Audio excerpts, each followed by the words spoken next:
Bonjour à tous et toutes, bienvenue dans cette vidéo numéro 2 de la partie du cours Analyse d'objets audiovisuels de Master 1 Sorbonne Nouvelle 2020-2021, partie du cours consacrée aux approches analytiques en termes d'esthétique.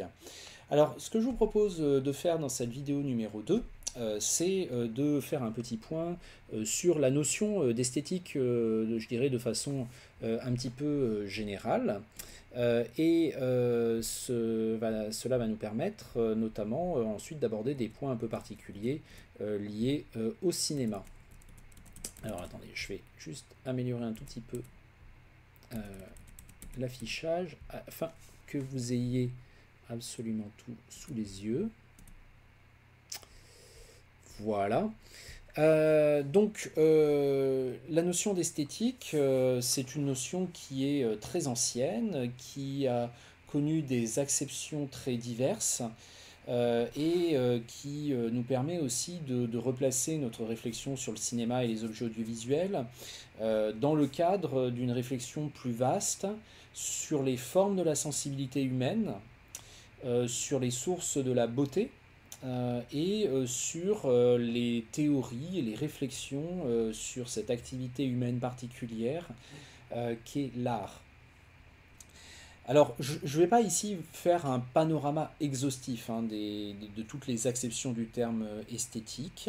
Je pense que ce qu'on pourrait dire dans un premier temps, c'est que ce terme pardon, vient de cette étymologie aïsthésis qu'on emploie aussi parfois dans le langage courant de nos jours, justement pour parler, je dirais, de tout ce qui concerne l'étude de la sensibilité au-delà même des formes artistiques. Et l'aïsthésis, ça renvoie à un ouvrage fameux de Baumgarten en 1750 que vous avez dans la bibliographie. Et c'est à partir de cet ouvrage qu'on a vraiment nommé le champ de l'esthétique, c'est-à-dire ce champ de rencontre entre le sensible et l'intellect qui se situe dans la perspective du partage des expériences liées à l'art en particulier, mais pouvant aller au-delà et pouvant aussi englober d'autres configurations sensibles de la vie de tous les jours.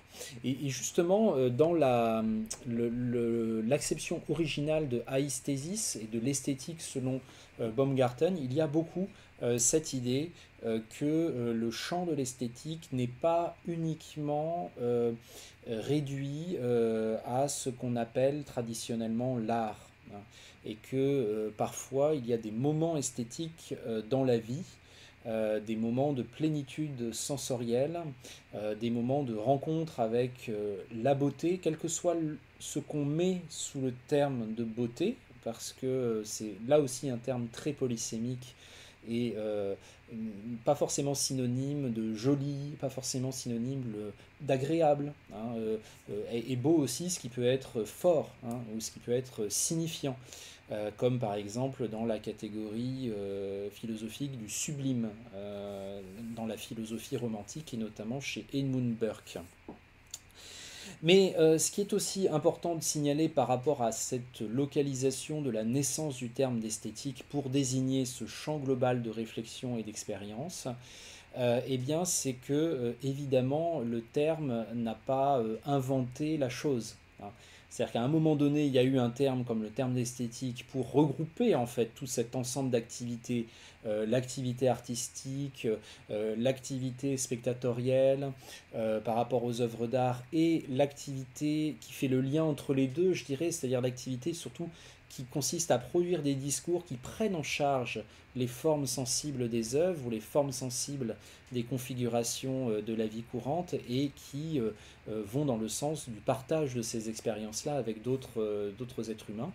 Et ben, toute cette sphère d'expérience, tout ce champ voilà, d'activité, eh bien, c'est quelque chose qui est évidemment pas du tout vieux de 250 ans, mais de beaucoup plus longtemps. Et d'une certaine façon, les premières grandes réflexions esthétiques écrites qui nous soient parvenues remontent à l'Antiquité grecque.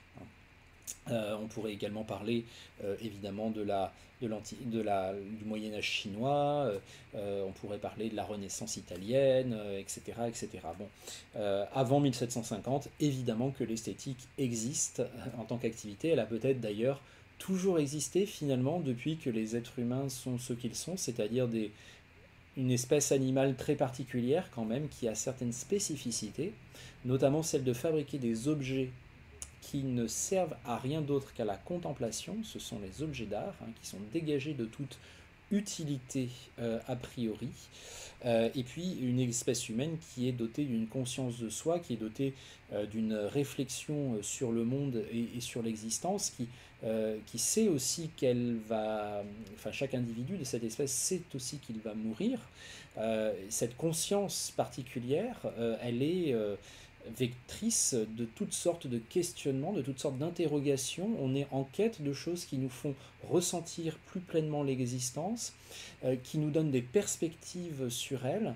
Et les œuvres d'art, de façon générale, remplissent aussi cette fonction non utilitaire, en un sens, cette fonction d'approfondissement à la fois sur le plan sensible et sur le plan intellectuel de ce que ça veut dire que d'exister en tant qu'être humain. C'est cette façon de nous permettre de réfléchir sur la condition humaine avec des notions et avec des formes qui ne sont pas les formes du discours habituel, qui ne sont pas le langage verbal habituel. Même quand on a des romans, des pièces de théâtre, de la poésie, ce n'est pas le langage verbal habituel, c'est le langage poétique, c'est le langage romanesque, c'est un langage qui était soumis à un style. Et donc on éprouve différemment des choses, on nous parle différemment de choses qui sont en fait au cœur de nos vies et que nous sommes très soucieux de comprendre et en tout cas d'expérimenter parce que finalement ça dialogue avec, je dirais, les principaux enjeux de nos existences. Donc voilà globalement ce qu'on peut dire sur l'esthétique. Évidemment, il y a donc énormément de types d'esthétique différents. Quand on dit l'esthétique au singulier, au final, bon, bah, c'est très très vague comme terme, il faudrait savoir de quoi on parle. Et justement, de quoi peut-on parler, ou en tout cas de quoi a-t-on pu parler quand on a parlé d'esthétique dans l'histoire des êtres humains.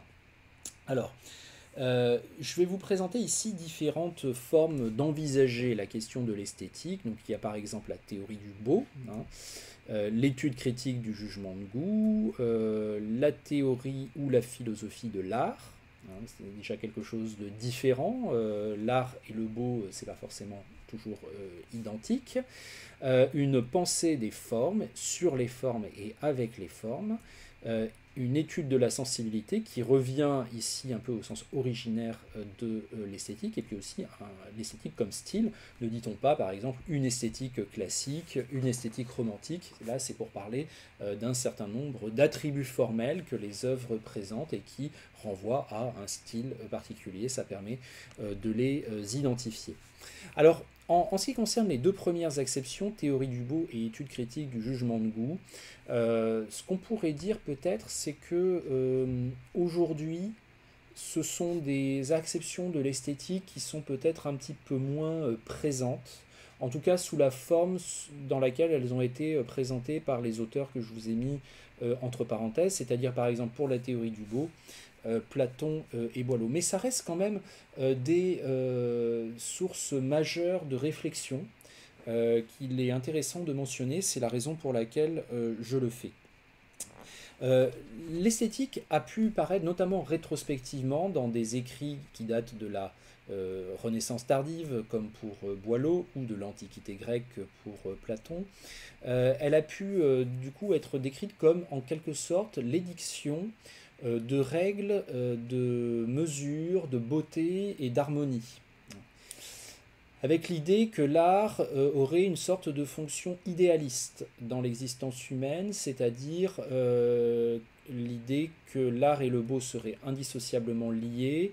Il s'agit d'enjoliver l'existence, il s'agit de la rendre plus agréable, plus harmonieuse. Et par conséquent, pour ce faire, il y a aussi souvent certaines règles à respecter, peut-être à ne pas transgresser. Et par exemple, l'ouvrage L'art poétique de Boileau que vous avez dans la bibliographie est très représentatif de cette façon d'envisager les choses, c'est-à-dire édicter finalement des règles de composition, pas forcément des règles ultra coercitives, mais quand même des règles qui sont des vrais cadres de composition pour notamment l'activité poétique, l'activité littéraire. Et donc derrière tout ça, il y a un peu cette idée d'amélioration, hein, d'enjolivement, et c'est quelque chose, et d'harmonie. L'harmonie est aussi quelque chose de très important. Et c'est pour ça qu'en fait, les réflexions, par exemple, de Boileau sont très intéressantes pour comprendre l'esthétique du cinéma classique hollywoodien.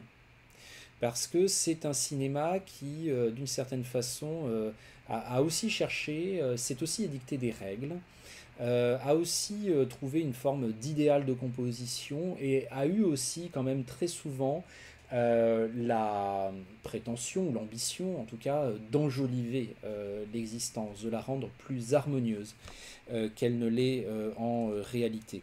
Et bon, ça c'est un projet artistique qui peut tout à fait se tenir, je ne voudrais pas le désigner comme trop naïf, peut-être même qu'on a besoin de ça aussi, mais il faut bien voir aussi que qu'est-ce qui a en quelque sorte un petit peu fait passer au second plan cette approche-là de l'esthétique, bah, c'est déjà son côté un peu normatif, hein, c'est-à-dire l'idée qu'il y aurait des règles à respecter, bon bah ça c'est plus très en phase avec la modernité artistique qui a justement fait exploser les règles.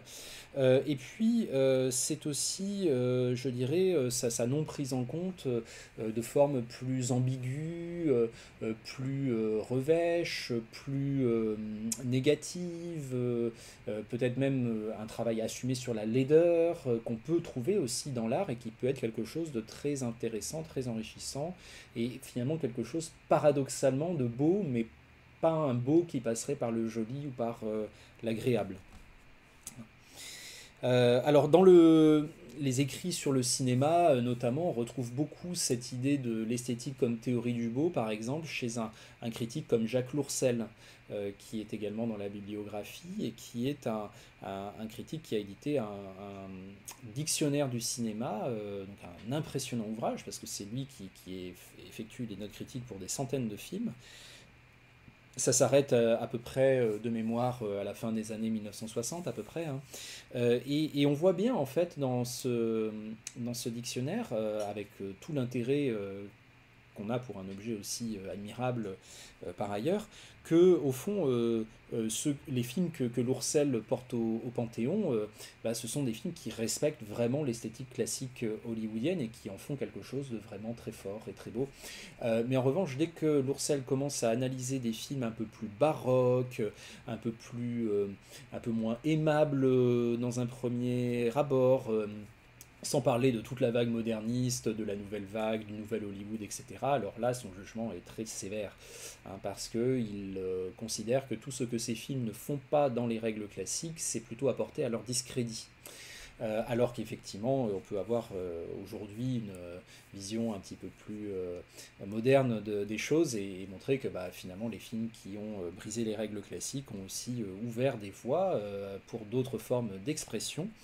Et que bien souvent d'ailleurs c'est même à ça qu'on reconnaît, enfin aujourd'hui qu'on célèbre l'art, hein, celui qui crée des brèches, celui qui crée des ruptures par rapport à un usage, je dirais, conventionnel de la composition. Alors ensuite, on peut passer à la question de l'esthétique comme étude critique du jugement de goût. Donc encore une fois, avec l'idée que, attention, hein, ce n'est plus maintenant aujourd'hui vraiment ce qui est déterminant, je crois, dans l'approche esthétique. Et en tout cas, l'étude critique du jugement de goût, aujourd'hui, elle s'est un peu déplacée sur le terrain plutôt de la sociologie. Et elle a un peu déserté le terrain de l'esthétique, tout simplement parce qu'il y a eu aussi cette grande vague de l'art moderne et de la modernité en art de façon générale, qui a globalement un peu balayé toutes sortes de repères qu'on avait.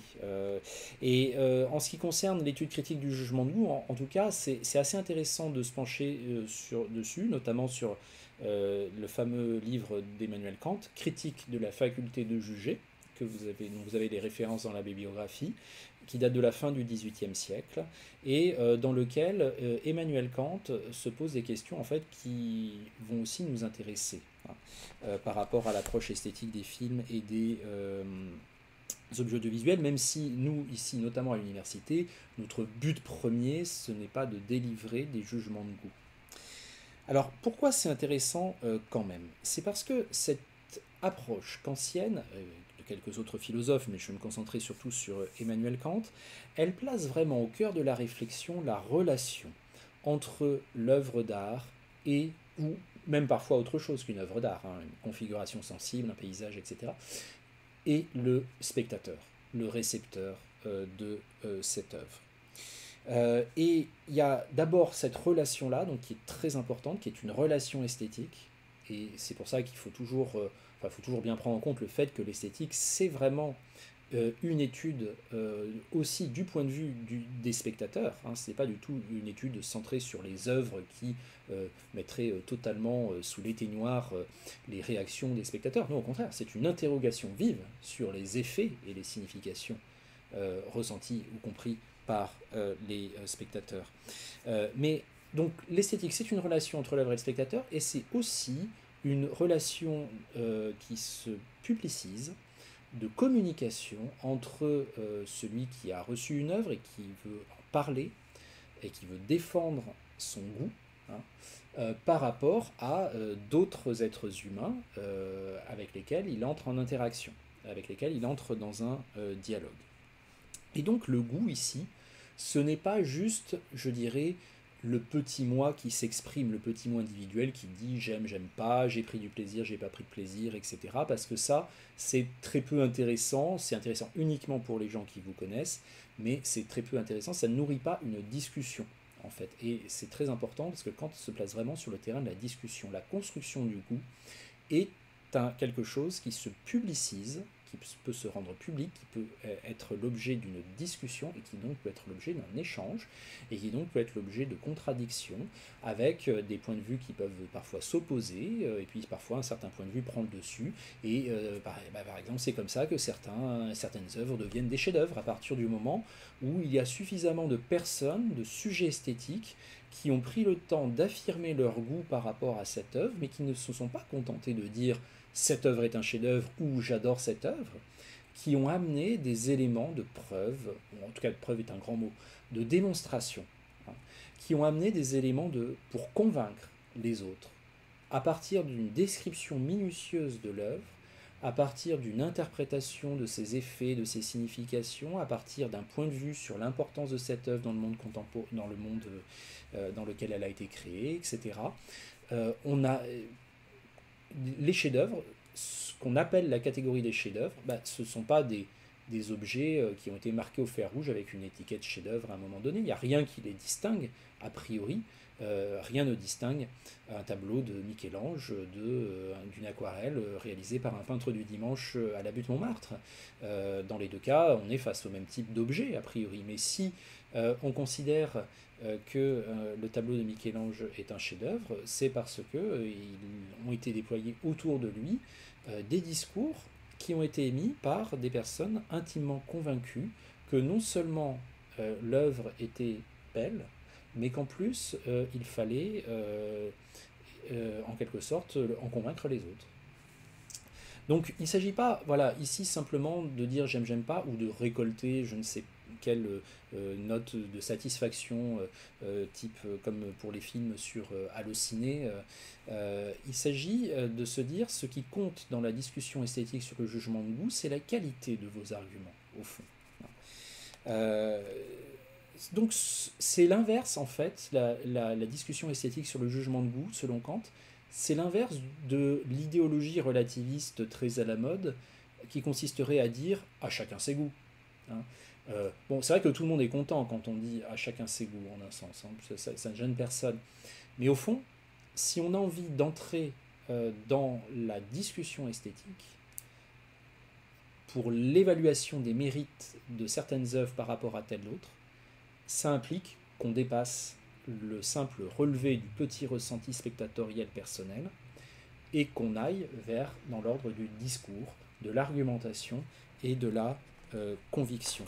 Autrement dit, si on veut parler de la réussite artistique ou du degré d'accomplissement d'une œuvre ou d'un objet audiovisuel ou artistique, il faut se placer sur le terrain de la discussion.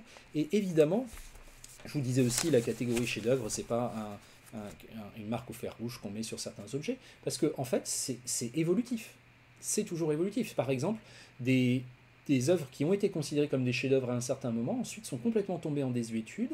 Au contraire, des œuvres qui ont été très peu vues ou méprisées ou fortement critiquées à certaines époques, à d'autres sont devenues, ont passé pour des chefs-d'œuvre parce que peut-être qu'elles correspondaient mieux aussi aux attentes de cette époque-là, etc. Ou peut-être aussi parce que la reconnaissance de l'accomplissement artistique ou de certaines formes justement de rupture par rapport à des conventions établies, là on retrouve la théorie du beau, parfois ça prend du temps de le reconnaître collectivement.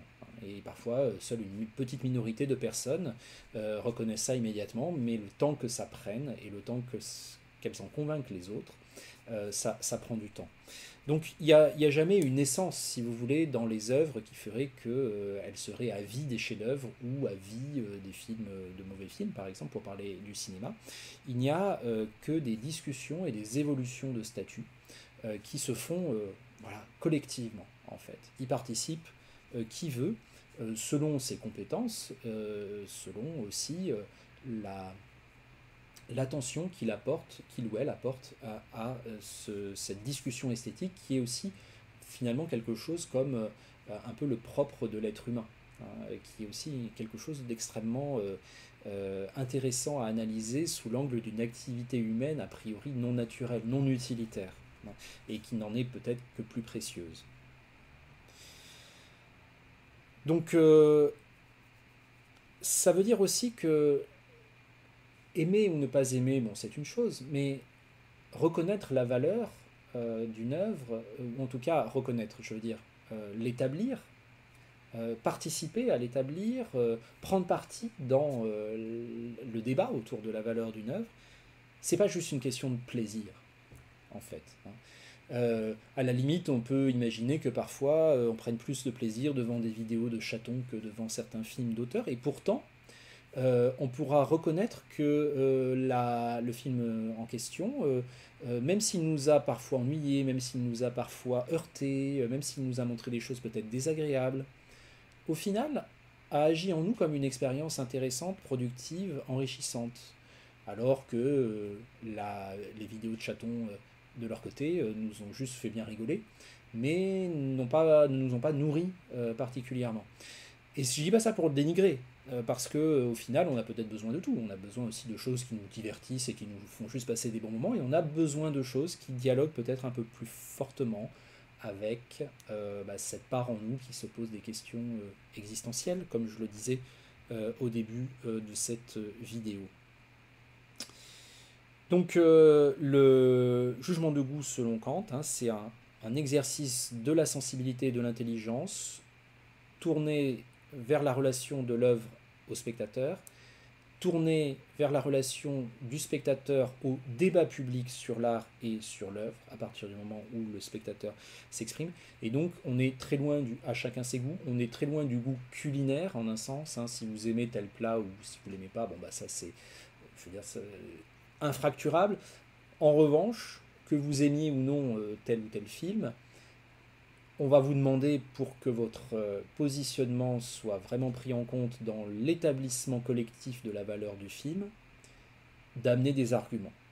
Et plus ces arguments seront convaincants, et plus ils seront partagés, et plus ils pèseront évidemment dans cette espèce d'évaluation qui est une sorte de work in progress collectif que nous faisons tous en permanence sur les œuvres d'art et sur les films en général.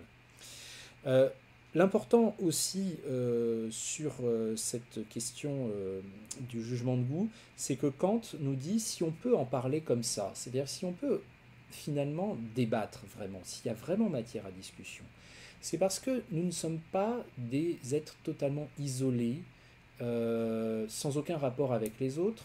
Nous ne sommes pas isolés dans notre petite individualité, nous ne sommes pas enfermés dans notre identité. Nous avons des spécificités qui font que nous recevrons telle ou telle œuvre d'une certaine façon, sans aucun doute. Mais nous avons aussi un partage en commun. Nous avons ce qu'on appellerait aujourd'hui un partage du sensible. Et la discussion esthétique sur la valeur de l'œuvre, elle ne va pas se porter juste sur ah ben moi j'aime bien voir ça à l'écran, ah moi j'aime pas voir ça à l'écran, du coup moi j'aime pas. Bon, si on disait ça, vous voyez, par exemple, là on se rabat tous sur la petite identité, sur le petit plaisir, et la discussion esthétique n'avance pas.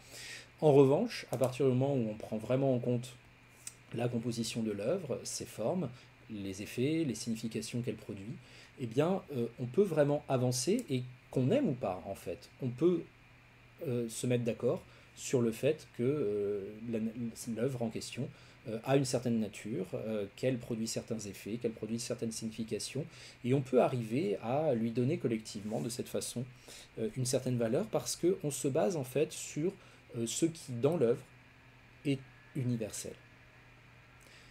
Et je ne dis pas là que tout est universel dans les œuvres, hein, bien entendu. Il y a des particularismes et en fonction de notre identité, en fonction de notre culture, en fonction de notre sexe, de notre ethnie, de notre orientation sexuelle, on reçoit les œuvres différemment, bien entendu, hein, ça c'est clair.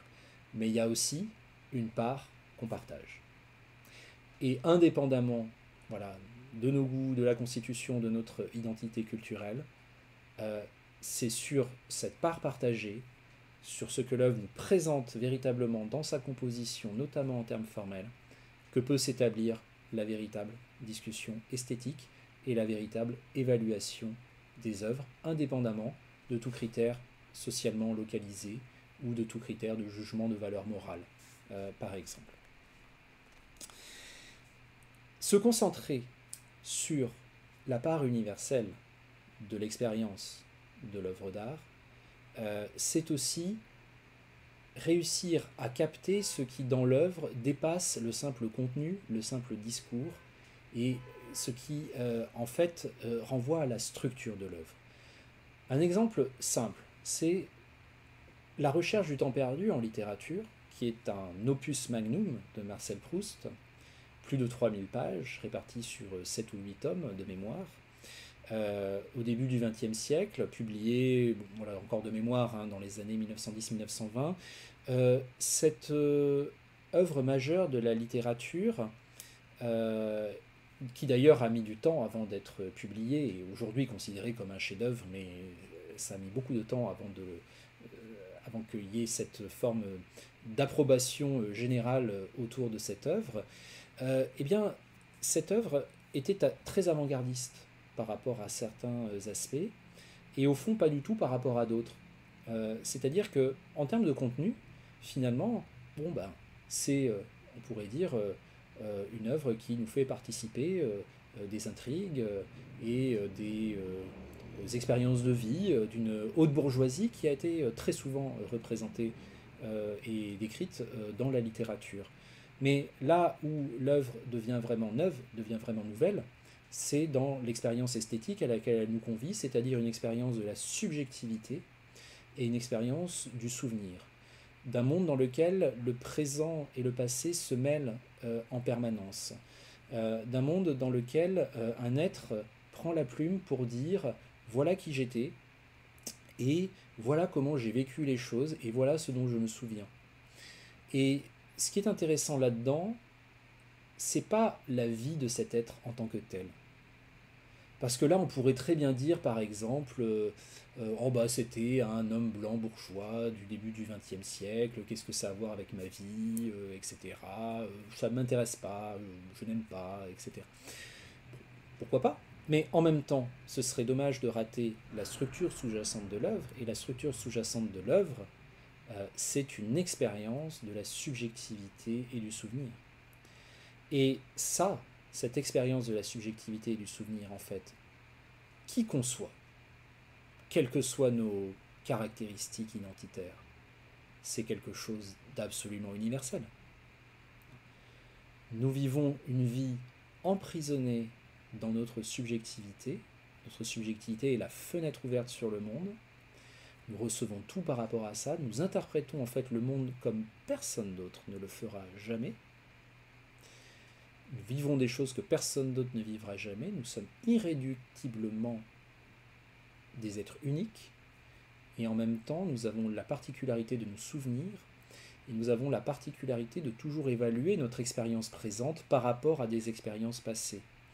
Et nous avons aussi la sensation du temps qui passe et le temps perdu, le temps passé plutôt, c'est un vrai enjeu existentiel. Quel est le rapport avec nos expériences de l'enfance, avec nos expériences de l'adolescence, à partir du moment où ces expériences-là sont irrémédiablement passées? Et pourtant, elles continuent d'exister pour nous, parce que on continue à s'en souvenir et on continue à agir aussi dans le monde en fonction de ces expériences-là. Et ben, la recherche du temps perdu de Proust, ça nous parle de ça au fond. Ce serait vraiment réduire cet ouvrage à son pur contenu que de dire que c'est l'histoire de la vie d'un homme bourgeois blanc. Alors qu'au fond, c'est une histoire beaucoup plus universelle. C'est l'histoire d'un individu, d'une personne, qui se pose là une question fondamentale. Comment est-ce que je vis avec le temps qui n'est plus? Et cette question-là, en fait, elle concerne tout le monde. Donc, l'importance de la recherche du temps perdu aujourd'hui, au-delà de son style particulièrement virtuose, qui a souvent été vanté, c'est aussi d'avoir introduit cette rupture-là dans, je dirais, l'ordre des conventions littéraires. Et c'est de nous avoir permis, en lisant 3000 pages de la vie d'un homme qu'on n'a jamais connu, de nous poser la question de notre propre passé, de nos propres souvenirs et de notre propre existence avec le temps perdu, passé et puis retrouvé. Alors, petit extrait de film pour parler de ça. Un extrait de 8 et demi de Federico Fellini, qui est un film qui est très proustien finalement, puisqu'il nous présente un personnage et son univers, et notamment toute la petite comédie humaine qui gravite autour de lui. Ce personnage est incarné par Marcello Mastroianni, et c'est un personnage de metteur en scène de cinéma qui prépare un prochain film et il ne sait pas du tout de quoi ce film va pouvoir parler. Et autour de lui, tout se met en place pour que le film soit tourné, mais lui, il ne sait pas, il a perdu l'inspiration, et c'est un moment, il est quadragénaire, et il est un peu au milieu de sa vie, il fait un petit peu le point, et il y a énormément de moments où des choses du passé remontent dans sa vie, sous la forme notamment de flashbacks. Et le cinéma est aussi doué que la littérature peut-être pour produire ces disruptions du récit, c'est-à-dire ces moments où on n'est plus dans l'ordre chronologique du récit, qui part du temps zéro, qui va au temps plus 1, temps plus 2, temps plus 3 dans la vie des personnages. Non, le cinéma peut aussi nous faire revenir au temps moins 3, au temps moins 6, etc., puis nous faire revenir ensuite à l'ordre premier du récit. On voyage ainsi dans le temps, et la manière d'organiser le temps en fait dans le récit, c'est aussi quelque chose qui est de l'ordre de l'esthétique narratologique, parce que raconter les événements dans le désordre, ce n'est pas raconter la même histoire que si on les racontait dans l'ordre. Et notamment quand il s'agit de souvenirs d'enfance, comment arrivent-ils dans un film, à quoi correspondent-ils, eh bien, voyons un exemple à travers une scène très fameuse de ce film, 8 et demi. Donc, le personnage du metteur en scène, joué par Marcello Mastroianni, est avec quelques amis et collègues, notamment avec son producteur, etc., il passe une soirée mondaine sur une terrasse à Rome. Et à un moment donné, il y a un numéro de de magie qui relève de la télépathie. C'est-à-dire qu'il y a donc quelqu'un qui met la main sur la tête des gens et son assistante qui est à distance pardon, arrive à savoir à quoi les gens pensent et il va le faire avec notre personnage de cinéaste qui se rappelle d'une formule, Assa Nisi Massa. Et cette formule, c'est la porte ouverte vers le souvenir et vers l'enfance de ce personnage.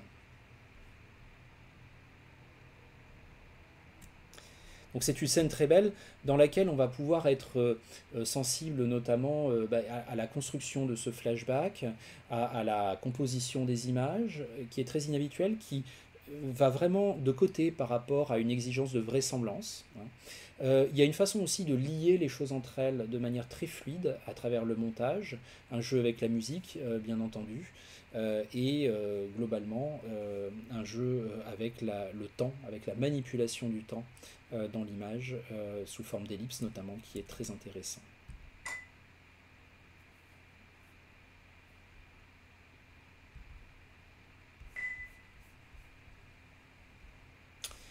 Et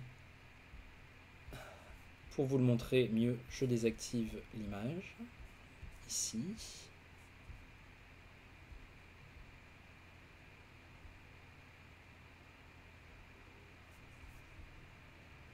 Un fazzoletto bianco, Voilà. un fazzoletto rosso, aspirina. Niente dopo, spero. No, aspirina, un Ah, portamonete, ci sono soldi? 2.725 lire. Bravissimo. E la signora qua, cosa sta pensando? Oriente cochon, j'espère. Su, pensi una cosa. Cosa devo pensare? Quello che vuole, vous pensez? Sì, vorrei vivere per altri 100 anni. Sempre. Sì. E questa graziosa signora, cosa c'ha nella testolina? Lascia tranquilla.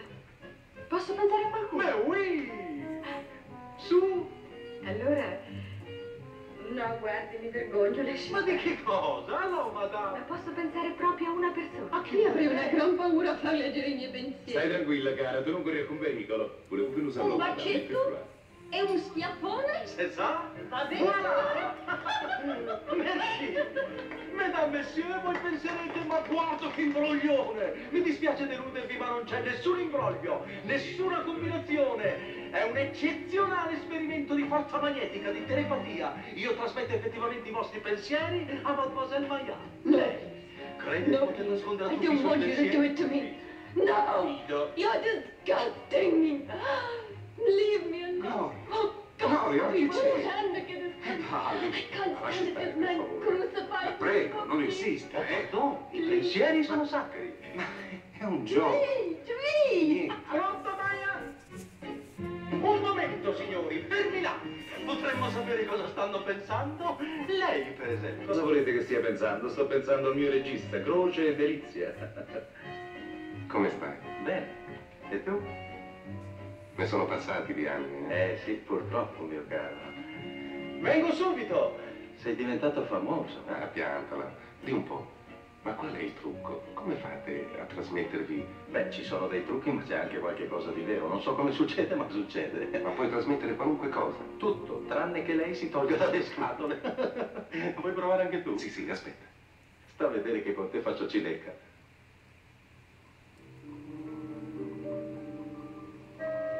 Non capisco.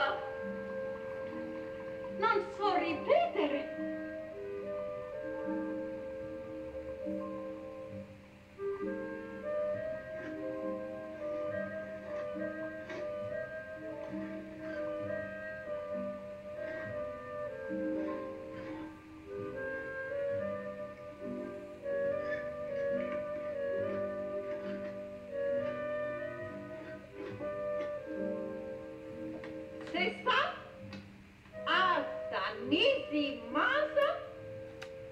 Sì, sì. Guido! Ma che cosa vuol dire?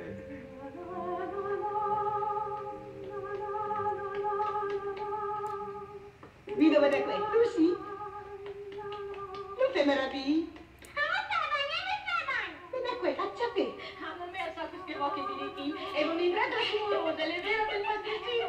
Vieni qui, al letto. Tu non vuoi mai fare il bagno nel vino, vergognoso. Ma non lo sai che il bagno nel vino fa dente fuori, come no?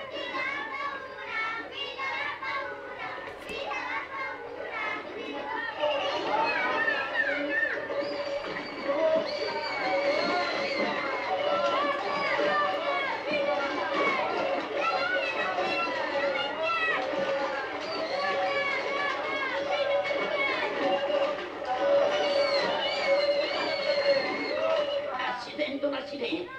La legna è tutta bagnata stanno. Che va con dei gatti come bastoni. E c'ha la porta a chiesa e la torna solamente per magnete. Te vergogna?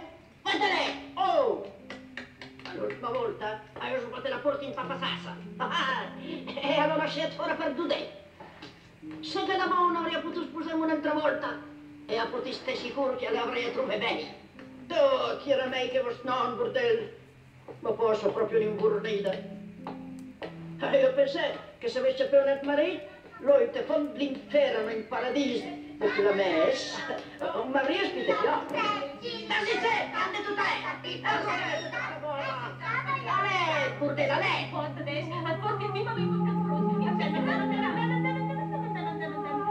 Ma è vero che abbiamo un bambino? Ma vuoi fare la fine di papillone?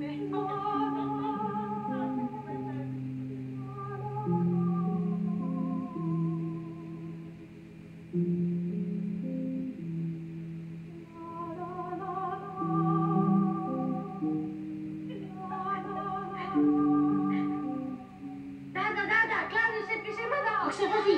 Nana, che te, Nana?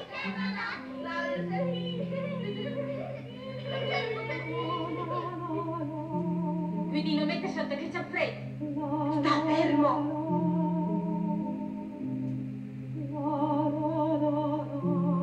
Vedete le orecchioni? Devi pastrocci, deve avere più bel pastrocci del mio. Dai, imbecille. A chi vuoi più bene? È vero che vuoi più bene a me? Vuoi più bene? Io le vedo toffi. Dormi, smuzziere. Guardai che un momento non la fasei. Apri corsa, fasi finta di dormire. Dormi bene, creaturine. Giù, te.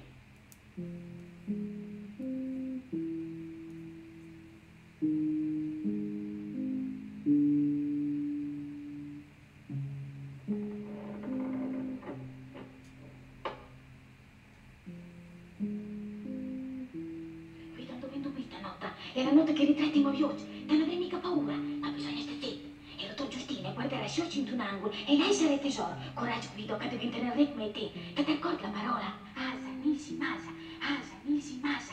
Asa, nisi, masa.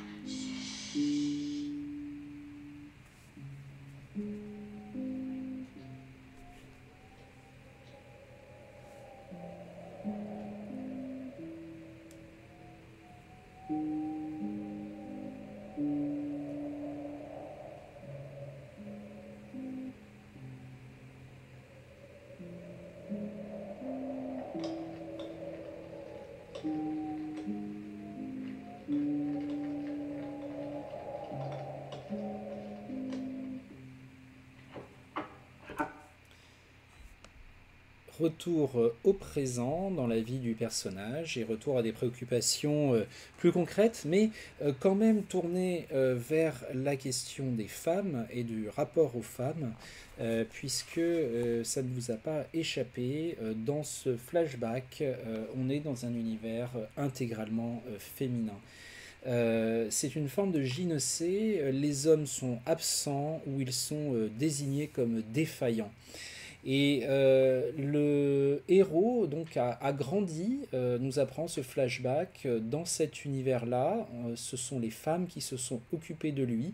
Et justement, dans le présent, il est face à un affect sentimental qui est irrémédiablement donjuanesque, on pourrait dire. C'est-à-dire qu'il est incapable de fixer, d'ailleurs ce n'est pas je ne dis pas que c'est un défaut, il n'y a pas de critère moral là-dessus, mais il est incapable de fixer son amour ou son affection sur une seule d'entre elles. Il papillonne entre différentes femmes, dont son épouse.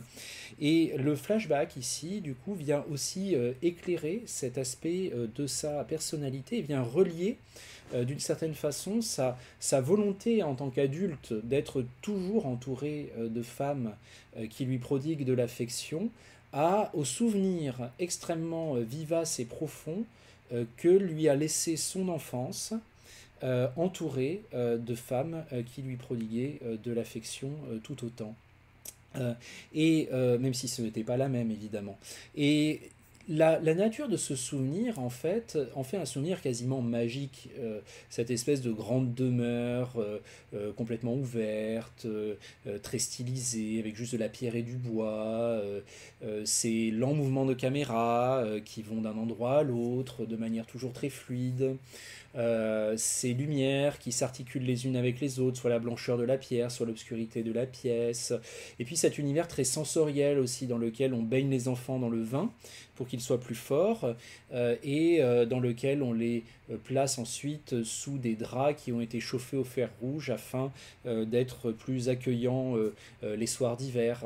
Et finalement, tout ça se met en place de façon extrêmement magique à travers un balai d'enfants qu'on met dans des serviettes et qu'on porte le long des escaliers pour les placer dans les chambres après les avoir sortis de la cuve dans laquelle ils se baignaient. Un univers de jeu, un univers d'amour, un univers qui a un côté un peu idéal, une sorte de blancheur, mais cet idéalisme est aussi la condition de va aussi avec une certaine artificialité. Pourquoi ? Parce que Fellini, au fond, n'a pas ici cherché à représenter l'action d'un flashback dans le flashback comme il aurait représenté n'importe quelle autre action à l'intérieur de son film, notamment les actions au présent. Il a adapté sa mise en scène, il a adapté son montage aux exigences du souvenir. Les images souvenirs, quand nous nous rappelons de notre passé, nous ne nous en rappelons pas comme d'un film bien mis en scène avec des plans stables, une continuité parfaite dans les actions, etc. Non, on s'en rappelle comme une succession d'images liées les unes aux autres et qui se succèdent d'ailleurs très vite dans notre esprit. C'est comme ça que nos images souvenirs interviennent. Et c'est là la part véritable du cinéma. Contrairement à la littérature proustienne, qui, elle, de son côté, peut justement se baser sur l'usage poétique du langage verbal pour aller dans le fond des choses, pour découvrir des ramifications, pour poser les souvenirs sur le papier, le cinéma, lui, est peut-être parfaitement outillé, en réalité, pour montrer comment les souvenirs, les images souvenirs arrivent dans notre esprit, la façon dont notre cinématographe intérieur les organise. Et en fait, ces images souvenirs, elles ne reviennent pas de manière réaliste, elles ne reviennent pas de manière vraisemblable, elles reviennent accordées aux exigences de notre personne présente. Le temps perdu est irrémédiablement, le temps passé, est irrémédiablement perdu.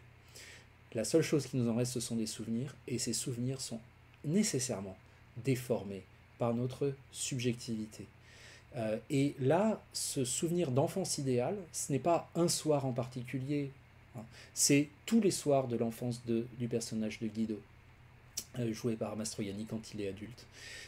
C'est une représentation idéale de l'enfance. C'est comme si on vous disait fermez les yeux et pensez à un souvenir heureux de votre enfance, et vous ne pensez pas à un moment particulier, mais vous pensez à un contexte. Vous pensez à un sentiment de sécurité, à un sentiment de bien-être, à un sentiment de jeu, à un sentiment d'être entouré d'amour. Et c'est ça que cette séquence, en fait, exprime. Et donc, si on revient à la question du jugement de goût par rapport à ça, on pourrait toujours trouver des gens Bon, je trouve qu'il faut être bien insensible pour ne pas aimer cette séquence, mais admettons, on peut toujours trouver des gens qui disent oh, bah, moi ça m'ennuie, en termes de contenu, notamment cette représentation idéalisée de l'enfance, ou ah, bon, moi ça me perturbe qu'on nous montre un monde patriarcal dans lequel les femmes sont reléguées aux tâches domestiques, etc.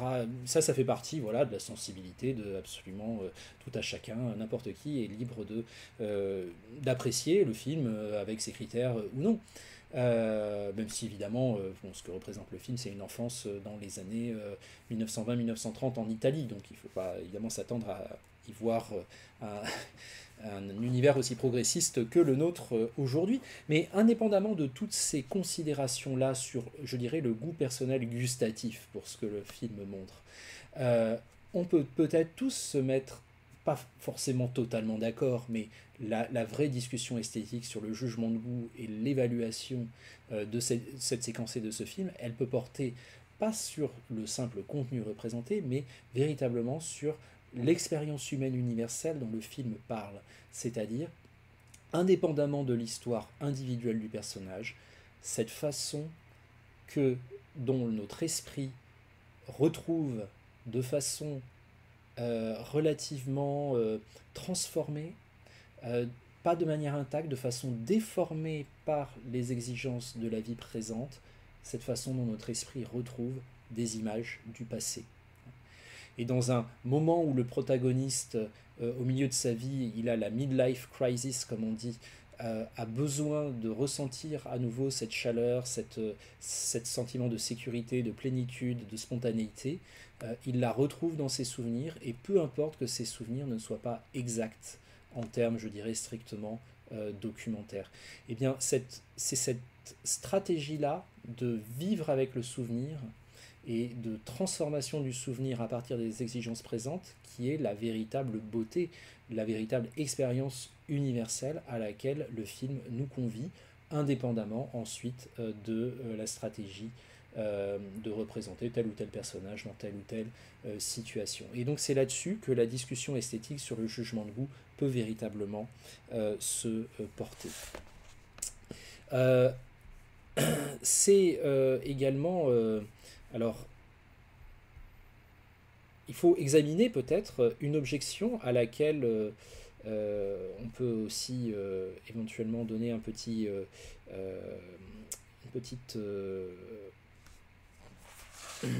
petite attention.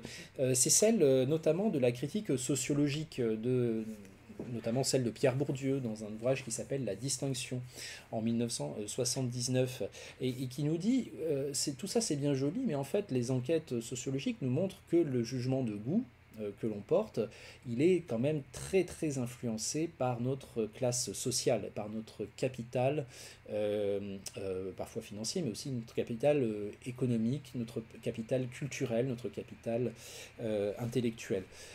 Et c'est un livre qui a eu beaucoup d'écho, La Distinction, et qui aujourd'hui a encore énormément de disciples ou de suiveurs, qui peut-être extrémise un peu la position de Bourdieu, parce que Bourdieu n'était pas dans une logique de totale déconstruction du jugement de goût artistique ou esthétique. Il ne voulait pas montrer que, en quelque sorte, le jugement de goût n'était finalement affaire pas du tout de belle âme ou de sentiments désintéressés, mais au fond d'intérêts sociaux. Se distinguer, par exemple, on va à l'opéra, pas forcément parce qu'on aime ça ou qu'on est passionné par ça, mais parce que ça fait partie, quand on est dans la haute bourgeoisie ou dans l'aristocratie, des activités que l'on fait quand on est dans cette classe-là. Et Bourdieu, au fond, ne voulait pas dire par là qu'il n'y avait pas des expériences esthétiques extrêmement riches, extrêmement fortes à faire face à des opéras, face à de la peinture abstraite ou face à une littérature ou un cinéma d'avant-garde, par exemple. Il ne disait pas ça du tout, en fait. Ce qu'il montrait surtout, c'est qu'il y avait des mécanismes sociaux qui organisaient des systèmes de domination par rapport, et dont la sphère culturelle et artistique n'était pas... totalement hermétique par rapport à ces mécanismes sociaux, qu'on les trouvait également répercutés avec notamment une consommation de la classe dominante, en quelque sorte, et une consommation de la classe dominée.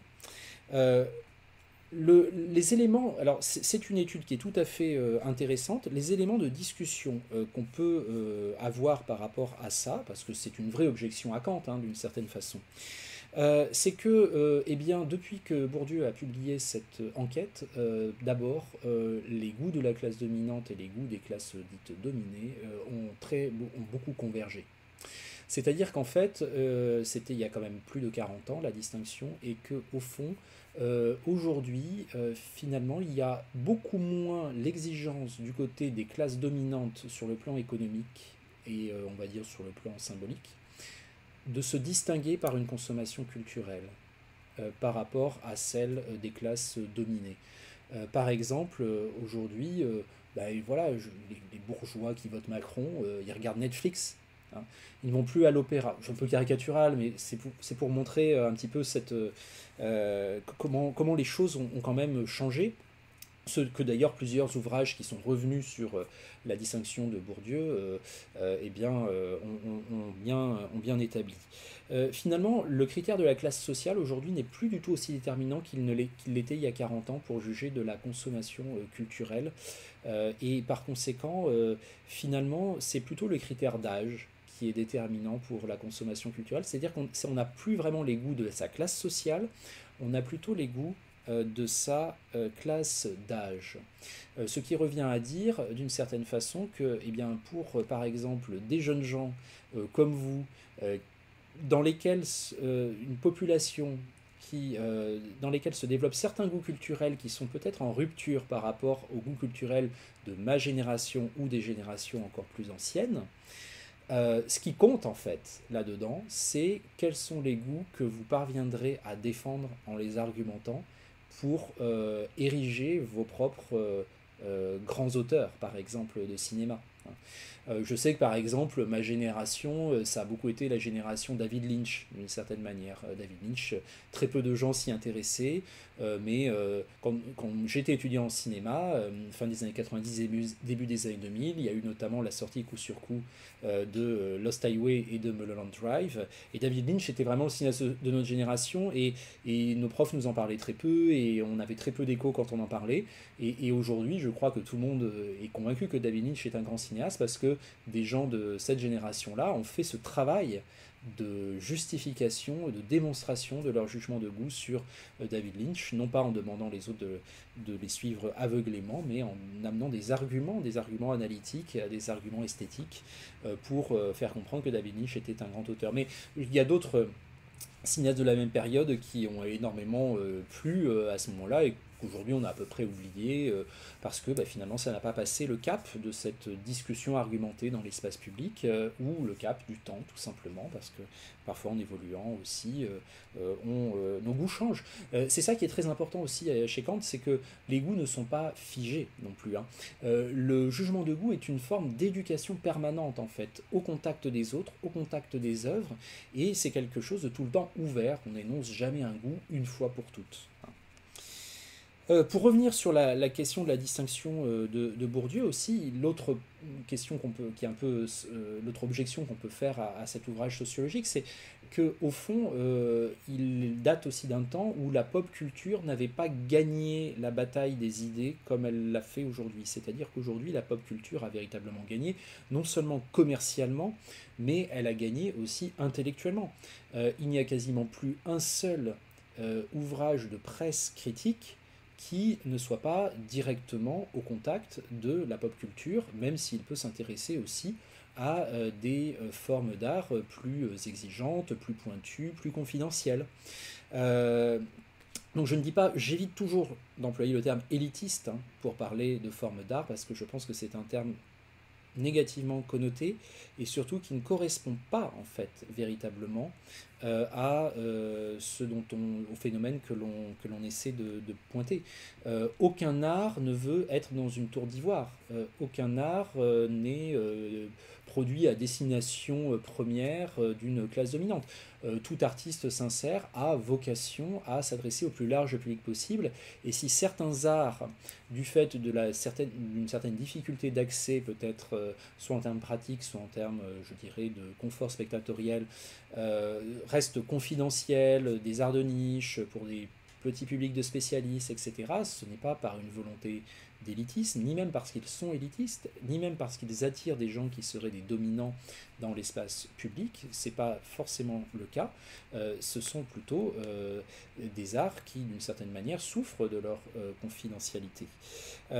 Et en l'occurrence, la culture de masse, la culture populaire l'a emporté dans le sens où, voilà, que vous lisiez les cahiers du cinéma, les Inrecuptibles, et puis je ne parle même pas des grands médias de masse, évidemment, tout tourne autour, en fait, de la culture populaire, et même plus personne, à part quelques essayistes conservateurs à la Alain Finkielkraut ou autre, ne se permet aujourd'hui de délivrer des jugements négatifs sur l'ensemble de la culture populaire ou même sur certains de ces genres, certaines de ces formes. On peut très bien dire que certaines choses sont nulles, que certains films sont désastreux, certains films grand public sont désastreux, que certains livres sont nuls, etc. Mais vous voyez quelqu'un aujourd'hui qui dirait par exemple que le rap en tant que forme musicale n'a aucune valeur, ce n'est plus quelqu'un que l'on prend au sérieux. C'est quelqu'un qui, là, pour le coup, énonce un jugement de goût qui n'est que sa propre, qui ne concerne que lui et qui n'a aucune chance d'être, de pouvoir intégrer cet espace public du raisonnement. Pourquoi ? Parce que, au fond, on a dépassé ce cap dans lequel chaque forme nouvelle d'art devait attendre des décennies avant d'être enfin légitimée. Il est admis aujourd'hui que dans à peu près toutes les formes d'art, toutes les formes, que ce soit la musique, le cinéma, la peinture, la photographie, ou que quel que soit le genre dans lequel on se situe, il y a de grandes choses et de mauvaises choses. Et ces grandes choses et ces mauvaises choses, on n'est pas toujours d'accord, et c'est là que se situe la discussion. Mais plus personne ne jette l'anathème sur un genre en soi.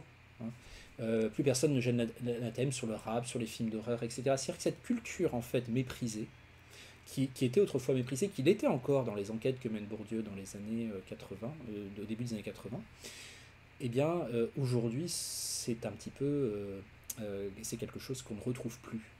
En tout cas, beaucoup moins. Et parce que les classes dites dominantes sur le plan économique ont la consommation des classes populaires, parce que les artefacts de la culture populaire, les objets de la culture populaire sont consommés par tout le monde, et également, pas seulement consommés, ils sont également intellectualisés, pris en charge, pris au sérieux, y compris dans des publications extrêmement exigeante. Parfois, quand on parle des cahiers du cinéma comme une revue élitiste, j'avoue que je suis pas tout à fait d'accord, parce que c'est une revue qui a toujours mis en avant, depuis le début d'ailleurs, par exemple le cinéma hollywoodien populaire, et qui s'est jamais privé de taper sur les films d'auteur quand les films ne plaisaient pas aux critiques de la rédaction. Il n'y a jamais eu une sorte de... Dans cette revue connue, voilà, pour son exigence, il n'y a jamais eu une forme de discrimination sociale vis-à-vis des cultures populaires. Au contraire, plutôt l'envie d'aller chercher ce qu'il y a de beau dans des objets méprisés par l'intelligentsia. Les rédacteurs et les critiques des cahiers du cinéma des années 50 et 60, quand ils chantaient leur amour pour certains westerns, certains films noirs, c'était une voix très discordante par rapport à ce que commandait la bourgeoisie intellectuelle de l'époque. Et ce qu'il y a surtout, c'est que par rapport à cet ouvrage majeur de Bourdieu, la distinction, qui donc est aujourd'hui un petit peu daté par rapport à certaines choses, à certains mécanismes, ce à quoi il faut surtout faire attention, je dirais, c'est à des propos ou des discours qu'on peut entendre et qui radicalisent de beaucoup les propos de Bourdieu, que Bourdieu tenait lui-même, et qui vont par exemple faire porter une forme de soupçon d'antidémocratisme ou de mépris social pour tous les artistes ou pour tous les critiques ou pour tous les spectateurs qui expriment un peu de méfiance vis-à-vis des formes les plus populaires de divertissement, voire qui s'en distinguent pour aller vers d'autres choses. Comme si c'était forcément par une forme de haine du peuple ou une volonté, ou qu'on pouvait réduire ça à une simple volonté de distinction sociale personnelle, c'est-à-dire finalement quelque chose de purement narcissique, Qu'il y ait parfois ce genre de mécanisme, c'est possible toujours, évidemment. Je ne dis pas que ça n'existe jamais.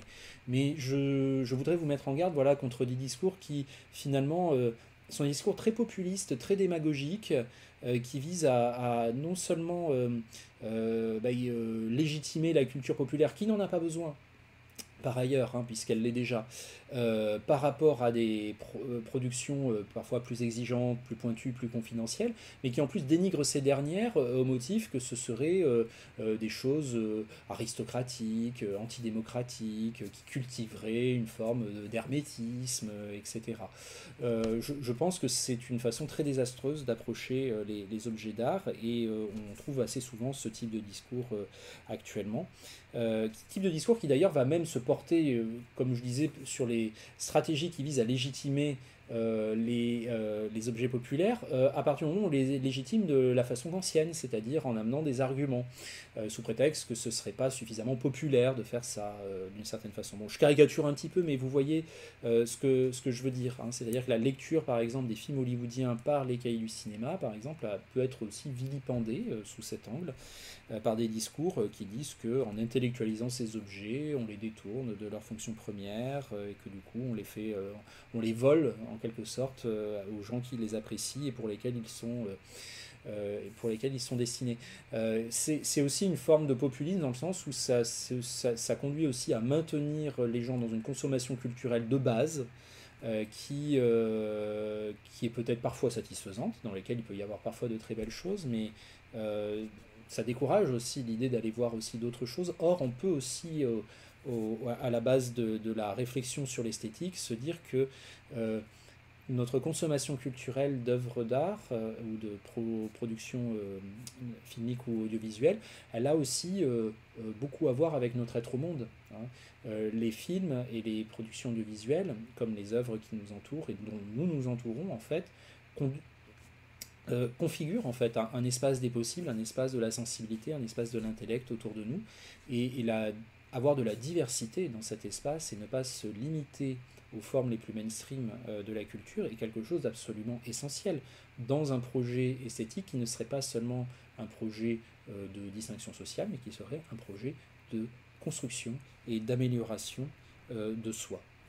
Mais voilà, aujourd'hui, par exemple, c'est tout le débat aussi autour de la question des séries télévisées, hein, c'est-à-dire comment ces séries télévisées que tout le monde consomme, quel que soit le statut social, hein, des classes populaires jusqu'aux classes dominantes, finalement, est-ce qu'il faut les garder comme une forme d'art populaire sur lesquels il n'y aurait pas grand-chose à dire à part j'aime ou j'aime pas, ou alors est-ce qu'on construit à partir d'elles, et si elles le permettent, et certaines d'entre elles le permettent sans doute, peut-être d'autres moins, un discours de justification argumentée du goût esthétique à la Emmanuel Kant. Peut-être qu'on a besoin d'ailleurs aujourd'hui de ça, justement, d'approche esthétique des séries télévisées, pas seulement en termes de contenu, pas seulement en termes de résonance culturelle, mais en termes véritablement de forme, quoi.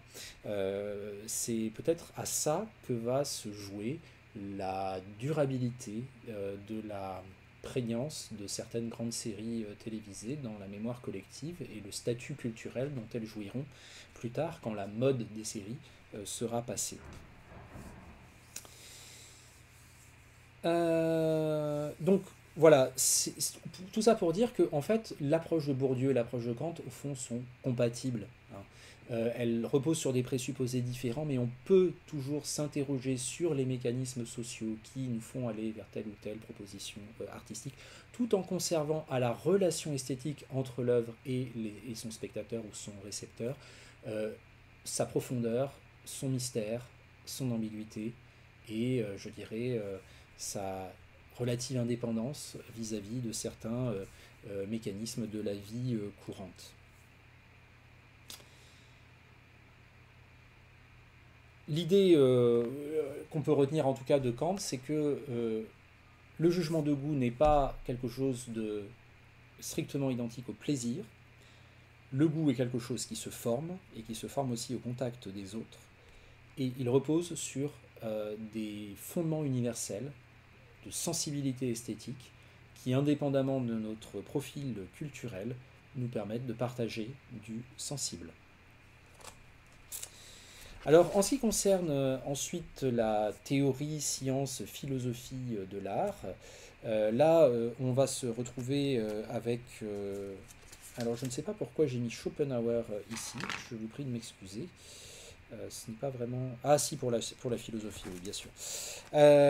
Ce sont des approches qui vont davantage essayer justement d'approfondir le rapport entre l'art et la vie, notamment chez Schopenhauer justement, ou chez Hegel par exemple, pour rester avec les philosophes allemands du XIXe siècle, se poser la question de la façon dont l'art peut exprimer certaines vérités de l'existence ou de la condition humaine, sous une forme nouvelle, hein, qui ne soit pas la forme habituelle avec laquelle on exprime nos idées, c'est-à-dire le langage verbal articulé.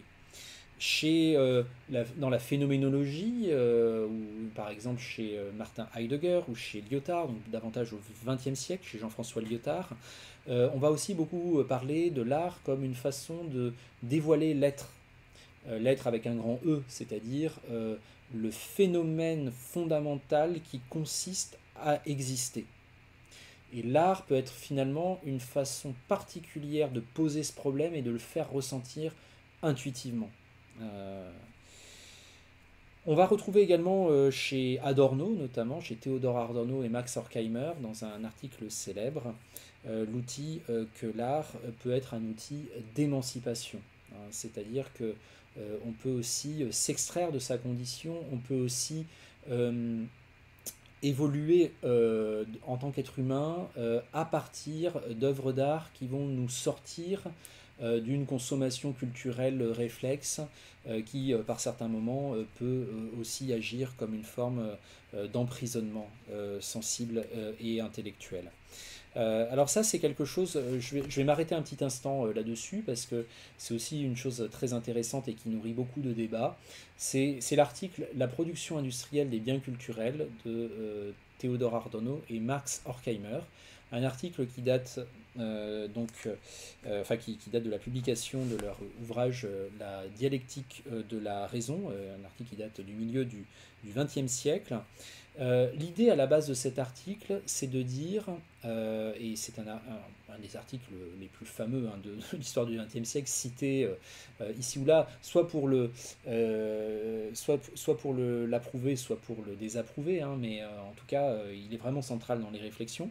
Et c'est un article qui part de l'idée que à l'âge des masses, à l'âge de la technique toute puissante, à l'âge de la rationalité instrumentale de l'industrie, c'est-à-dire en gros au XXe siècle, à l'âge moderne, on produit de plus en plus les œuvres d'art et les objets culturels en série, notamment à travers des mécanismes de reproduction industrielle où on applique des formules qui sont toujours les mêmes et qui simplifient la chaîne de fabrication. Et un petit peu comme on fabrique des voitures, en fait, on laisse différentes personnes intervenir sur le produit final, à chaque fois dans le domaine dans lequel elles sont spécialisées. Alors ça concerne beaucoup le cinéma, par exemple, qui est un peu l'art industriel par excellence, puis toutes les formes d'art reproductibles aussi, et notamment par exemple la musique, dans laquelle on a vu arriver une forme industrielle de musique populaire, où ce n'est plus juste l'auteur-compositeur sur sa guitare, comme dans la musique folklorique, mais où on a par exemple aujourd'hui une fabrication de tubes radiophonique avec un spécialiste du rythme, un spécialiste des hooks, les hooks c'est des petits moments satisfaisants à l'intérieur des chansons, un spécialiste des refrains, un spécialiste des paroles, et la personne qui chante à la fin c'est la star, et elle est même pas intervenue dans tout ce processus-là. Et donc voilà, c'est un petit peu cette idée qu'on fabrique aujourd'hui les œuvres d'art, ou en tout cas certaines d'entre elles, certains produits culturels, du coup, puisque Adorno et Horkheimer ne leur accordent pas le statut d'œuvre d'art. Dans leur article, qui est très sévère à ce sujet, eh bien, on fabrique certains produits culturels comme on fabrique des produits d'électroménager, comme on fabrique des produits de grande consommation. Donc, de façon uniforme, hein, tout se ressemble, de façon standardisée, tout porte en lui le saut un peu infâme de l'industrie, quand on consomme tel tube de musique populaire ou tel film très commercial, finalement, oui, c'est du loisir, mais au fond, on reste dans le monde de l'industrie parce que finalement, c'est ça que, quel que soit ce dont le film parle, par exemple, c'est ça que le film véhicule avec lui. Et tout ça amènerait l'aliénation des masses, l'aliénation des personnes qui resteraient cantonnées dans cette consommation culturelle-là, puisque ce serait une consommation culturelle d'esclaves, en quelque sorte, de la société industrielle. L'image type, c'est l'ouvrier qui travaille à la chaîne pour fabriquer des voitures pendant 8 heures dans la journée, qui rentre chez lui et qui est tellement vanné qu'il n'a pas le temps de lire un roman, il peut que se mettre devant la télé et ou consommer en quelque sorte des images qui sont elles-mêmes fabriquées à la chaîne, c'est-à-dire qu'au fond il ne sort jamais, même dans ses loisirs, du règne de l'industrie qui l'opprime. Tout ça entre évidemment dans une réflexion sur la fonction de l'art et de la culture dans la vie publique, qui est une réflexion très inquiète, menée par des gens qui ont fui le fascisme au début, dans la première moitié du XXe siècle, et qui ont vu aussi la crédulité et les moyens de manipulation des masses par les moyens de la propagande filmique, radiophonique, etc., qui a amené à la Seconde Guerre mondiale. Donc c'est aussi une réflexion un peu panique de la part de Adorno et de Horkheimer vis-à-vis des mécanismes de la standardisation culturelle à leur époque. On peut aussi mieux la comprendre en la replaçant dans ce contexte-là. Il est évident que cette réflexion est trop raide, elle est excessive. Elle est hyper intéressante parce que, au fond, elle est tellement radicale qu'elle en devient un peu enthousiasmante, même quand on a envie aussi de s'y opposer et de la nuancer, et ce qui est nécessaire de faire. Puisque Adorno et Horkheimer, en l'occurrence, jettent l'anathème vraiment sur l'ensemble de secteurs de la vie publique et culturelle. Donc, par exemple, c'est l'ensemble du cinéma, l'ensemble de la musique populaire qui est bon à jeter, il n'y a rien de bon. Et en revanche, ils mettent en avant, surtout Adorno, notamment dans cette théorie esthétique, un art moderniste qui est très exigeant, très aride, très expérimental, et qui, bon, par nature, n'est pas forcément peut-être fait pour tout le monde non plus. Donc, d'où le soupçon d'élitisme qu'on a effectivement souvent porté à l'égard d'Adorno, alors même que Adorno en fait était quelqu'un au contraire, qui n'était pas du tout dans le mépris de la consommation culturelle des masses, mais dans la déploration, ce qui est une chose différente, même si on peut quand même le discuter sur ce point. Lui, il avait la volonté que l'art serve justement l'émancipation des sujets humains, dans la dialectique de la raison, justement, qui ne serait plus une raison instrumentale soumise au régime industriel, mais qui serait une raison éclairée. À ce niveau-là, au fond, ce qu'il constatait, c'était qu'en fait, les conditions de vie dans les sociétés industrielles avancées, comme les nôtres, et les conditions de consommation culturelle maintenaient la plupart des gens dans un état d'isolation, de satisfaction pavlovienne de certaines pulsions de plaisir, dans une recherche uniquement du loisir, etc., qui serait en quelque sorte, qui les rendrait absolument perméables à tous les mécanismes de domination, y compris des mécanismes politiques fascistes. Et c'était ça l'inquiétude fondamentale d'Adorno et Horkheimer, et c'est la raison pour laquelle ils auraient souhaité que davantage de personnes s'extraient de cette consommation culturelle de masse de produits standardisés. Après, le fait est qu'effectivement, ils ont vraiment jeté le bébé avec l'eau du bain, et autant leur critique peut être extrêmement intéressante pour analyser certains produits culturels qui pâtissent de cette dimension industrielle qui semble sans âme, qui semble juste une réunion de professionnels qui ont travaillé à la chaîne, avec des formules toutes faites qu'on retrouve de film en film. Bon, moi personnellement, parfois, à chaque fois que je vois des films de la franchise Marvel, j'ai un peu cette impression-là, mais il y a d'autres blockbusters, par exemple, comme peut-être ceux réalisés par Christopher Nolan ou Guillermo del Toro, qui en revanche que je trouve extrêmement fort et extrêmement réussi comme film, ce qui veut dire que ce n'est... Alors même qu'Adorno et Horkheimer, si vous voulez, eux les auraient également placés du côté des films à jeter, parce que fabriqués dans un régime totalement industriel de production. Donc au fond, on en revient toujours à ça. C'est chaque œuvre qu'il faut évaluer, pas la manière dont elle a été produite. Or, le défaut peut-être de l'approche d'Adorno et Horkheimer, c'est qu'en fait, ils ont déduit de la façon dont les œuvres sont produites leur qualité et leur valeur. Alors qu'au fond, il y a aussi de l'art populaire génial produit à la chaîne. Il arrive qu'un tube un tube de radiophonique soit génial, même s'il a été produit par 6 personnes différentes et pas par l'interprète qui le chante. Cela arrive, et puis d'autres tubes sont mauvais, évidemment. Et tout ça, si on veut s'accorder à ça, il faut passer par la discussion esthétique kantienne. Ce qui est certain aussi, en tout cas, c'est que un reproche qu'on fait parfois à Adorno et Horkheimer, enfin en tout cas une sorte de réplique qu'on pourrait leur amener, c'est oui, mais enfin vous parlez comme ça, mais qu'est-ce que vous croyez que les gens veulent? Ce reproche-là est quand même très suspect, parce que ça voudrait dire que on partirait du principe que les gens font des choix éclairés en toute indépendance et en toute autonomie, sans prendre en compte le fait qu'ils ont été biberonnés depuis leur plus jeune âge à la consommation culturelle de masse. Or, on apprend à aimer ce qu'on a autour de nous. Et d'une certaine façon, notamment plus on vieillit, et parfois plus on a du mal à s'extraire de nos habitudes culturelles. Et donc, il est évident que le contexte dans lequel on grandit joue un rôle très très important vis-à-vis de notre capacité à apprécier des formes d'art diversifiées.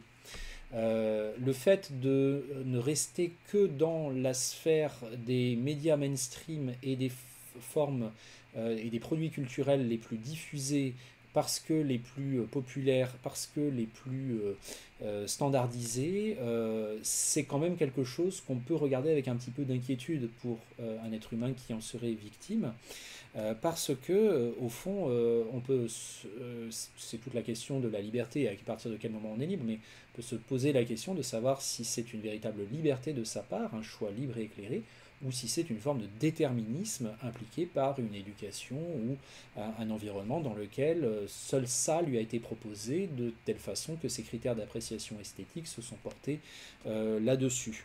C'est un débat permanent, hein. Je veux dire, il n'y a pas de vérité absolue à tirer de cette constatation, mais c'est un vrai débat de philosophie de l'art, parce qu'on est vraiment face à une question essentielle qui est: quelle est la fonction de l'art dans nos vies? Est-ce que c'est une fonction d'émancipation? Est-ce que c'est une fonction de loisir? Est-ce que c'est une fonction d'ouverture à d'autres expériences? Est-ce que c'est une fonction de divertissement? Voilà, il peut y avoir différents cas de figure, différentes choses qui sont énoncées à ce niveau-là. Et c'est clair que la vision très négative, très ascétique, très sévère d'Adorno est difficile à épouser entièrement. Et en même temps, c'est difficile de lui donner entièrement tort, à moins d'être dans une approche ultra-populiste du chacun ses goûts, qui naturaliserait en quelque sorte le bon goût populaire et qui feindrait de ne pas voir que ce bon goût, en fait, est largement piloté aussi par des industriels qui font énormément d'argent avec. Et donc, plus vous habituez un public captif à apprécier certaines formules, plus vous avez la recette du succès pour vos produits culturels suivants, puisque vous n'aurez qu'à reproduire la formule. Donc là, il y a des mécanismes de domination qui sont des mécanismes de domination économique qui sont très importants, et c'est aussi important dans l'approche des objets populaires de pouvoir aussi dialoguer avec Adorno, pas forcément lui donner raison en dénigrant l'objet que l'on analyse, on peut même au contraire lui trouver beaucoup de qualités, mais en tout cas en étant conscient de la façon dont il est produit et en étant conscient des mécanismes socio-économiques dans lesquels il s'inscrit. La perspective d'Adorno, il ne faut jamais oublier ça, c'était une perspective de résistance à un ordre dominant et hégémonique. Ce n'était pas la perspective de quelqu'un qui a dominé dans le jeu social. Et alors évidemment, l'autre Objection aussi qu'on peut faire à Adorno, c'est qu'il s'est beaucoup posé la question de ce que les médias font aux gens, hein, notamment par rapport à la question de l'aliénation. Il s'est beaucoup moins posé la question de ce que les gens font des médias. Et là aussi, il y a tout un pan de la sociologie de la culture qui a montré que, bien que parfois limitées dans leur consommation culturelle, certaines personnes, notamment dans les classes populaires, eh bien, ont beaucoup de souplesse par rapport à la façon dont elles reçoivent les messages médiatiques, ont une véritable forme d'indépendance par rapport à ces messages, arrivent à les mettre à distance, arrivent à les critiquer, etc.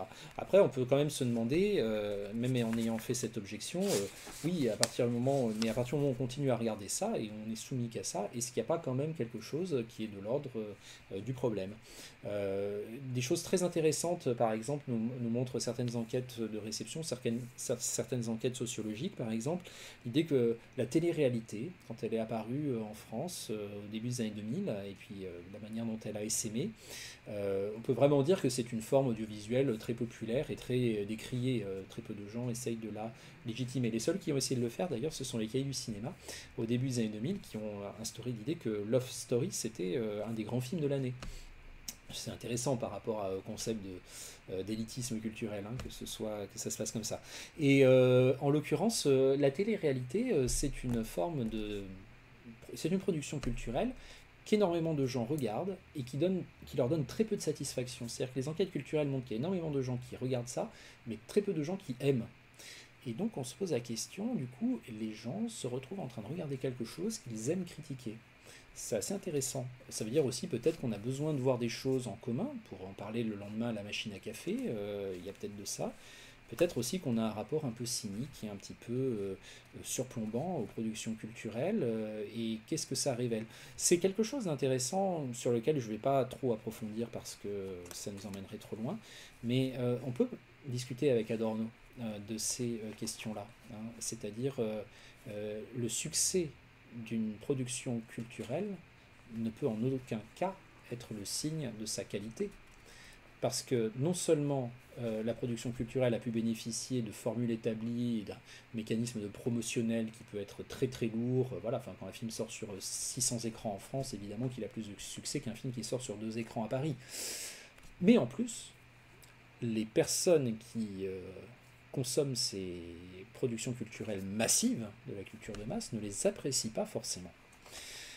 Ça, c'est une chose à laquelle Adorno nous permet de réfléchir. Il permet en tout cas de réfléchir avec lui. Dans tous les cas, voilà, il faut éviter 2 écueils, je dirais. C'est l'écueil populiste d'un côté qui consisterait à simplement légitimer une consommation culturelle tout simplement parce que elle existe, hein. En gros, si les gens regardent ça, c'est que c'est bien, c'est que ça leur plaît. Bon, ça serait évidemment, ça éteindrait tout esprit critique, évidemment. L'autre position, l'autre écueil, ce serait de regarder la culture populaire de trop haut et de nier le fait qu'il puisse y avoir des objets de très haute valeur et extrêmement intéressants à l'intérieur de cette culture populaire, de nier ses richesses, ses potentialités au profit de ce qui à ce moment-là serait une forme de distinction, une forme de mépris social, évidemment, mais qu'on retrouve finalement chez très peu de gens aujourd'hui, et si Adorno prête le flanc à cette critique, lui, il avait des bonnes raisons de ressentir ça. C'était quand même un immigré d'Allemagne des années 30 et il avait vu les ravages de ce qu'une certaine culture de masse avait pu produire dans son pays, notamment à travers les formes de la propagande. Il voulait aller vers des êtres humains plus émancipés et plus critiques vis-à-vis de ces formes dominantes de spectacle. Alors, juste pour finir avec cette petite vidéo, je vais vous montrer un extrait de film qui est intéressant d'analyser avec Adorno. Plus pour la musique qu'il nous présente, c'est la fin du film L'Institutrice Nadav Lapid. Alors c'est un film d'auteur, d'un cinéaste israélien de grande valeur, hein, qui a réalisé notamment un très beau film Synonyme en 2019. L'Institutrice, c'est aussi un très beau film, je trouve. En tout cas, je vous le recommande. C'est un film dans lequel on suit l'histoire d'une femme qui est donc institutrice et qui a dans sa classe un petit garçon qui a 5 ou 6 ans et qui compose des poèmes magnifiques. Il y a quelque chose un peu miraculeux, il a cette espèce de talent incroyable. Et donc elle cherche à cultiver ça et elle voit en lui une forme d'artiste né, quoi. Mais dans la famille de ce gamin, en fait, c'est une famille de beaufs, c'est une famille de parvenus. Le père, il y a une scène avec le père où on voit que c'est une sorte voilà, d'industriel bas du front qui dit mon fils il fera une école de commerce et rien d'autre, en substance, il va pas aller vers ces conneries d'art et de poésie, comptez pas là-dessus, etc. Donc voyant ça, l'institutrice décide d'enlever l'enfant, mais elle se fait rattraper par la police dans un hôtel de Tel Aviv, je crois, enfin en tout cas de la côte israélienne, un endroit très touristique où donc elle s'est cachée avec l'enfant dans une chambre d'hôtel en prétendant être une touriste. C'est important que je vous dise où ça se passe, cette dernière séquence, parce que, eh bien, sur le plan musical, on est en plein dans la sphère de cette fabrication un peu impersonnelle de tubes radiophoniques dansants, sans âme véritable, avec des recettes très grossières, des rythmes binaires, des roulements de percussions pour faire monter la tension, des mélodies très simples, mnémoniques qui restent dans le cerveau, etc. Je veux pas trop dénigrer ce tube, parce que aussi dans le plaisir du tube, il y a peut-être aussi quelque chose de régressif, après tout, on sait que c'est un peu nul, mais ça peut faire plaisir quand même. Mais ce qui compte ici, c'est pas de se prononcer sur la qualité de la musique qu'on entend, qui est la musique du lieu, la musique de cette espèce de grand hôtel touristique, vraiment le tourisme de masse façon transat sur la plage.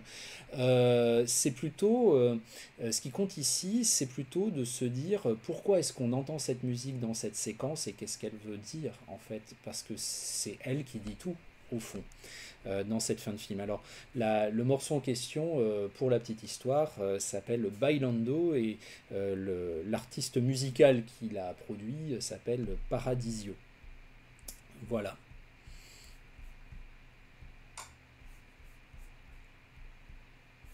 J'enlève le médaillon.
תכף תבוא.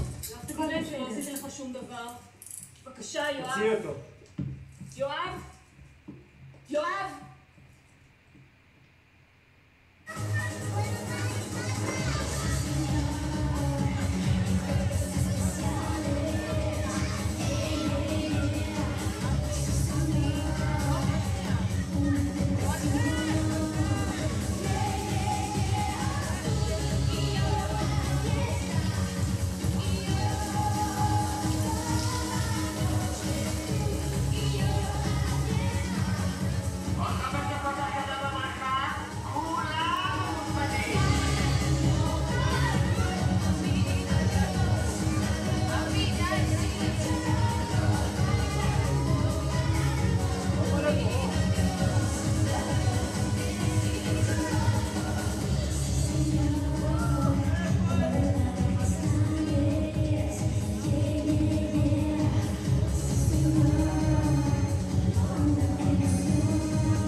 Voilà, donc une fin de film absolument impitoyable, hein, qu'on ne peut comprendre, dont on ne peut comprendre la dureté, la cruauté que si effectivement on se pose la question de la musique ici, et si on peut se la poser avec Adorno, on comprend les valeurs que cette musique véhicule. C'est-à-dire, c'est pas seulement un élément de décor ici.